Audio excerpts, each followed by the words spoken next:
এলাকাতে এক লোকে বিদেশ গেছে দালালের মাধ্যমে। দালাল বলতে সেই এজেন্সি না দিছে তাকে বিদেশ পাঠাবো, কিন্তু বিদেশ গেছে ভালো যে কোনো এক দেশে গেছে, নাম বললাম না কোন দেশে গেছে। যাওয়ার পরে অনেক ঘোরাঘুরি করতেছে, কিন্তু হানে কেউই তার পাসপোর্ট জমা নেয় না, কারণ কেউই তারটা নেয় না। লোক হিসেবে বেশি সুবিধা না, আইসা ধরনের লোক বাড়িতে কাজকাম করে না, ঘুরা ফিরা খা, তার পাসপোর্ট কেউ নিতেছে না। এলাকার দালাল যারা আছে, মানে গ্রাম পর্যায়ে যারা দালালি করে হারি, যেমন গ্রাম পর্যায়ে যারা দালালি করে হারিয়া পাসপোর্ট লয়ে হারিয়া ঢাকা শহর নিয়ে হারিয়া এজেন্সি জমা দেয়। ভালো এজেন্সিতে দেখ, খারাপ এজেন্সিতে দেখ, রিক্রুটিং এজেন্সিতে দেখ, সেটাতে দেখ। মানে আমাদের গ্রামের মধ্যে কিছু কিছু দালাল আছে, এই দালালের মাধ্যমে বিদেশ যা মানুষ। তো এমনই সে সব দালালরা খালি পাসপোর্ট দেয়, তার পাসপোর্ট কেউ নেয় না। পরে হঠাৎ করে এক দালালরে দিচ্ছে, দালালে তো নেহারিয়া তারে এজেন্সিত বই জমা দিচ্ছে। যে কিন্তু দেশে গেছে, ওটার নাম বললাম না, কিন্তু তার পাসপোর্ট নিয়ে জমা দিচ্ছে। জমা দেওয়ার পরে সে গেছে বিদেশ, টাকা টুকা দেহাইরা গেছে বিদেশ। গেহাইরা 3 মাস থাকছে, তিন মাস হয়েছে সকলে বিদেশ গেছে। গেহাইরা 3 মাস থাকতেছে। 4 মাসের মাথায়, মানে যেটাকে বলে বাংলা ভাষায় আমাদের এলাকাত বলে যে বউ পাগল লোক। বউ পাগল কিনা জানি না, সেটা আমি বলতে পারতাম না।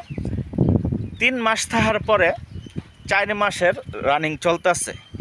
4 মাসের মাথাত বাড়িত কলদা বলতেছে, কারে দরিয়া বিদেশ আইস, কারে টেহা দিস, এই সমস্যা সেই সমস্যা, বিদেশ বালা না, বেতন দেয় না, খাওয়ানোর সুবিধা নাই, মানে যত ধরনের কথা আছে হারি সব তার ফ্যামিলিরে কইতাছে যে বিদেশ আইসি টাকার জন্য, চাকরি করতেছি, টাকা দেয় না।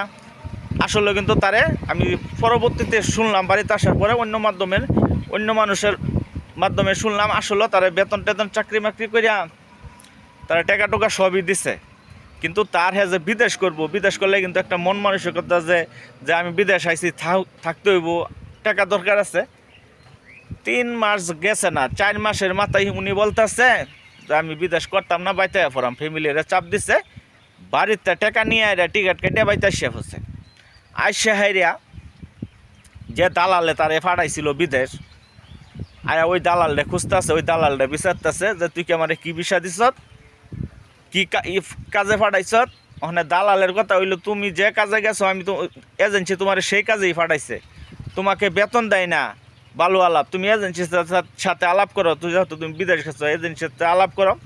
এজেন্সি যে ডিসিশন নে, এই ডাইরেক্ট দালালরে দোষছে, তুই আমার টেহা দিবি। মানে দালালে বলতেছে তোরা আমি বিদেশ পাঠাইছি, তুমি কি কাজ কাম পাইছো না, তোমার কি বেতন দেয় নাই। পরে তার সাথে যে লোকগুলা থাকতো, ওই লোকগুলার সাথে যোগাযোগ করছে এজেন্সি, তার সাথে যে লোকগুলো আরও গেছে, ওই লোকগুলোর সাথে যোগাযোগ করে দেখতেছে, বলতেছে যে তুমি বিদেশতে আয়া পড়ছো, ওর বেতন নাকি দেয় না। ওই লোকদের সাথে আলাপ করছে, কোম্পানির সাথে ডাইরেক্ট ইমেলে কন্ট্যাক্ট করছে, তারা যে স্যালারি দিচ্ছে, তারা যে বেতন দিচ্ছে, একটা টোকেন আছে, টোকেন সহকারে এজেন্সিরে দিচ্ছে। মালিকে যারা সাথে থাকে মাধ্যমে ওই টোকেনগুলা যে বেতনের, ওটি এজেন্সিত পাঠাইছে। পরে দালালটা দেখাইছে, পরে দালালে তারা ঠেলা দিচ্ছে, তুমি বিদেশ গেছো, সব কিছুই দিচ্ছে, বেতন আছে, সব কিছু আছে, কিন্তু তুমি আসিয়া পড়ছো, আসিয়া হিরা হনে তুমি এজেন্সির সাথে আমার সাথে গন্ডগোল করতে পারতেছ, তুমি কি জন্য এই গন্ডগোল করো।